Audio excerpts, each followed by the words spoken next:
Coba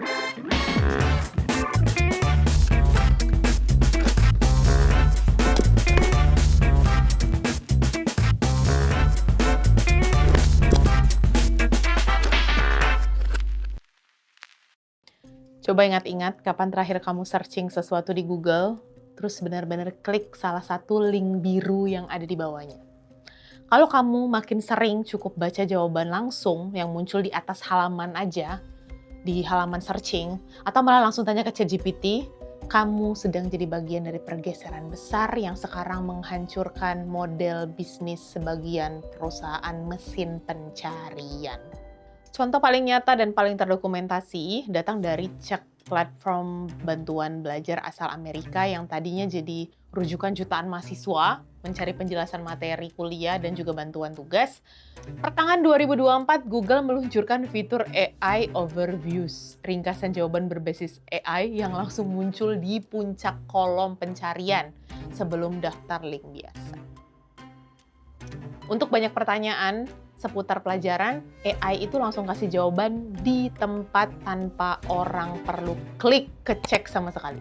Sekarang kita bukan neracanya, dan ini lumayan brutal. The next morning, the stock cratered. It closed down more than 48% at $9.08. I just think we're facing it as a result of an extraordinarily exciting platform shift. Traffic non-subscriber cek turun 49% hanya dalam 1 tahun. Pendapatan kuartal mereka anjlok 24%, jumlah subscriber turun 21%, sahamnya jatuh drastis. Disebut-sebut kehilangan sekitar 90% nilainya dari puncak tertinggi. Cek akhirnya menggugat Google, menuduh mesin pencarian raksasa itu memakai konten mereka untuk melatih sistem AI, yang sekarang justru jadi kompetitor langsung yang menahan traffic yang harusnya sampai ke mereka. Dan cek bukan kasus terisolasi. Riset Similarweb mencatat sekarang sekitar 69% dari semua pencarian di internet ini berakhir tanpa satu klik pun ke website manapun. Orang udah puas dengan jawaban instan yang ditampilkan. Riset Pew Research juga menemukan bahwa begitu AI Overview muncul di hasil pencarian, cuma 8% pengguna yang masih klik salah satu link organik yang ada di bawahnya itu. Dibanding 15% kalau AI Overview-nya nggak muncul. Search-nya udah nggak lagi bergeser ke mesin penemuan, tapi jadi mesin jawaban. Ini yang di industri sering disebut dengan GEO atau singkatan dari Generative Engine Optimization. Cara mengoptimalkan konten supaya bisa dikutip dan dipercaya oleh model AI, bukan cuman supaya ranking tinggi di halaman pencarian versi lama.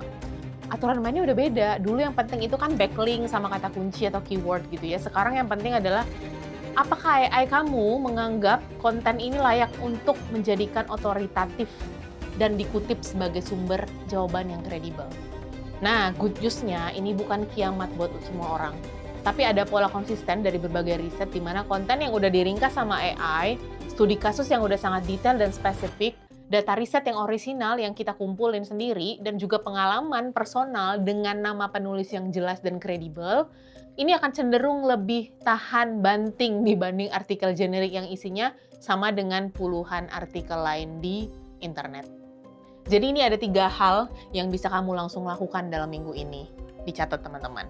Yang pertama, kamu harus melakukan yang namanya audit sederhana. Coba tanyain ke ChatGPT, Gemini, atau Cloud, atau Perplexity soal produk atau industri kamu. Kamu lihat apakah brand kamu muncul sebagai rujukan atau malah sama sekali nggak disebut. Yang kedua, mulai investasi ke konten yang sulit direplikasi AI, yaitu data orisinal dari bisnis kamu sendiri. Studi kasus dari pelanggan kamu yang nyata, sudut pandang personal dengan nama dan kredibilitas jelas di belakangnya. Dan yang ketiga, ini yang paling penting untuk neraca jangka panjang untuk bisnis kamu. Jangan taruh semua ketergantungan bisnis kamu dalam satu pintu masuk seperti traffic organik Google.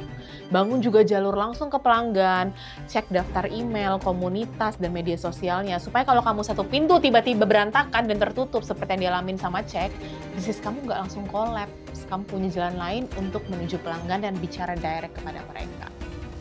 Maka key takeaways dari semua cerita kita hari ini adalah yang pertama, yang kedua, dan yang ketiga.